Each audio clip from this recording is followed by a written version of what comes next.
Donc la présentation sur le conditionnel, première partie. Alors le conditionnel, ça s'inscrit dans les différents modes du français qui incluent les différents temps. C'est-à-dire que vous avez l'indicatif que vous avez commencé à étudier avec le présent. On dit aussi le présent, l'indicatif, l'imparfait, le futur simple, le passé composé. Donc tout ça, ça fait partie de l'indicatif. Indicatif, ça veut dire que ça donne des indications. C'est un mode informatif. Je veux juste faire un survol général. Vous connaissez maintenant le subjonctif, en particulier le subjonctif présent.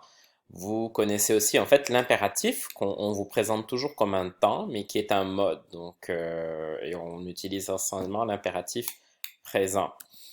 Ce qui m'intéresse aujourd'hui, c'est de vous présenter le conditionnel. Alors, on dit toujours le conditionnel, c'est un temps. En fait, c'est un mode général qui est donc assez, comme le dit le mot conditionnel, assez hypothétique, d'accord?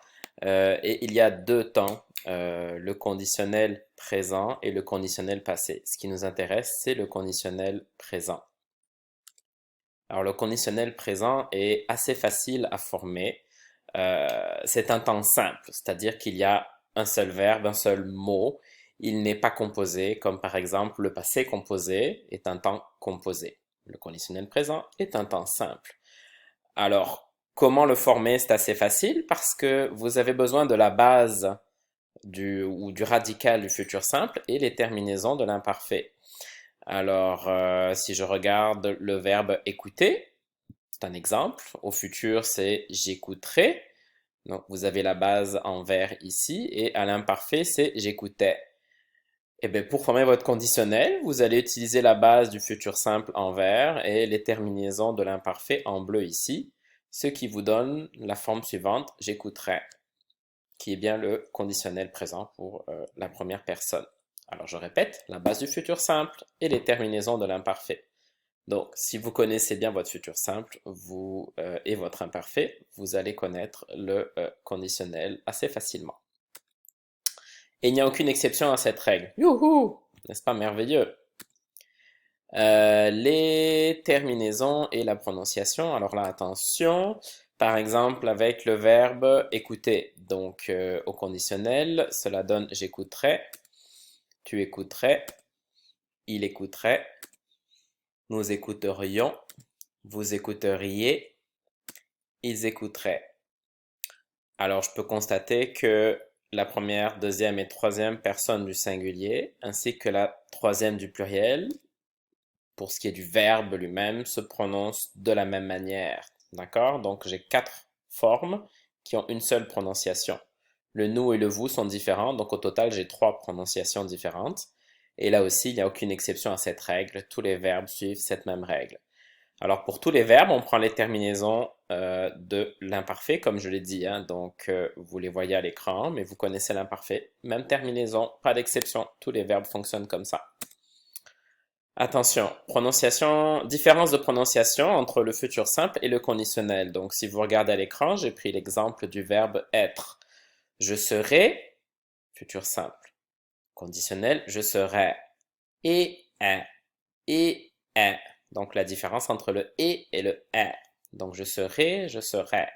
Et vous le répétez à la première, la deuxième, la troisième personne du singulier et la troisième du pluriel. C'est la même différence à faire. Donc, attention à ce petit détail, ok? À l'oral. Futur simple et conditionnel présent donc ont les mêmes bases, donc les mêmes formes verbales. Donc je pense que c'est assez facile à conjuguer. C'est-à-dire que là je prends quelques exemples. Donc pour la majorité des verbes, pour le futur simple et le conditionnel présent, il s'agit d'utiliser mon infinitif. Donc le verbe parler par exemple, futur tu parleras. Mais le conditionnel, j'ai juste à changer la terminaison. La base est la même et c'est l'imparfait, pardon, c'est l'infinitif dans les deux cas hein, que j'utilise comme base. Tu parleras, tu parlerais. Ok? Je peux prendre un autre exemple, le verbe finir du deuxième groupe. Nous finirons, futur simple. Donc ma base, c'est le verbe à l'infinitif et la terminaison. Mais au conditionnel, j'ai la même base, j'ai juste la terminaison qui change. Nous finirions. Et je prononce bien le i. Juste faire attention avec les verbes qui ont un infinitif avec un E, comme lire, dire, ok? Il faut juste enlever le E pour les terminaisons. Au futur, comme conditionnel présent. Vous lirez, vous liriez, d'accord? Même base encore. Quelques verbes sont irréguliers, mais c'est la même irrégularité au futur simple et au conditionnel. Être, je serai, comme on vient de le voir. Avoir, j'aurai, j'aurai. Faire, il fera, il ferait, par exemple. D'accord? Donc, s'il est irrégulier au futur simple, il est irrégulier au conditionnel présent de la même manière. Le verbe aller, elles iront, elles iraient. Il y a d'autres verbes qui sont irréguliers au futur, ben, ils vont être irréguliers au conditionnel. Mais dans les deux cas, ce qui est facile, c'est que une fois que vous avez la base de votre verbe, c'est la même base que j'utilise pour toutes les personnes, avec toujours le même type de terminaison. Donc, c'est assez facile de conjuguer. OK? Donc, si vous connaissez le futur simple, le conditionnel présent est assez facile. Quelques exemples avec qui vont illustrer le pourquoi et quand j'utilise le conditionnel. En fait, vous connaissez déjà le conditionnel, c'est plus un résumé des différents cas. Par exemple, j'aimerais prendre une pause. Ça exprime un certain désir, ok? Je suis fatigué, alors j'aimerais prendre une pause. Ma sœur voudrait rencontrer Justin Trudeau. Bon, c'est aussi une forme de désir ou un rêve, d'accord? Parce que ça serait pas possible pour tout le monde. Ok? Donc ici on a le verbe vouloir au conditionnel. Tu devrais vraiment parler à Luc. Ok? Ici on a encore le conditionnel, mais avec une valeur de conseil ou de suggestion du verbe donc devoir. Pourriez-vous m'aider? Expression de la politesse. Ici j'ai mis avec le vous, mais ça pourrait être le singulier. Pourrais-tu m'aider? Expression encore de la politesse. Donc ça vous donne une petite idée. Maintenant, pour exprimer quelque chose qui est plus de l'ordre de la possibilité, je terminerai peut-être mes études en 2022 et je partirai à Edmonton. On a vraiment l'idée de quelque chose qui est possible. En fait, le conditionnel, c'est comme une forme de futur, mais qui est vraiment moins certain, d'accord? Je ne sais pas du tout si ça va arriver, c'est une possibilité, une éventualité, ok?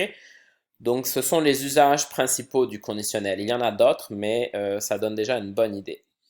Merci pour votre attention.